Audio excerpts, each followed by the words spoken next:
নেশার মতো ছিল তার চেহারা, প্রতিদিন না দেখলে মন ভরতো না। এখন অনেকদিন হয়ে গেল তাকে আর দেখাই হয় না।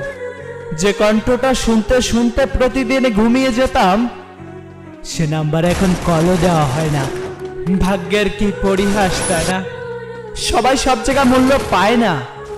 এখন সে মানুষটা যেখানে আছে সেখানে সে হয়তো অবহেলিত, কিন্তু আমার কাছে ছিল অমূল্য। ওই যে একটা কথা আছে না, সবকিছুর সব জায়গা কদর হয় না, স্থান ভেদে মূল্যের পরিবর্তন হয়।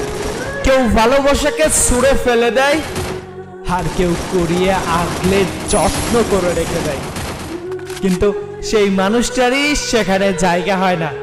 আপনি নিশ্চয় একটা কথা শুনেছেন, যেইখানে তোমার শান্তি মিলবে ওইখানেই তোমার ভাগ্যে থাকবে না।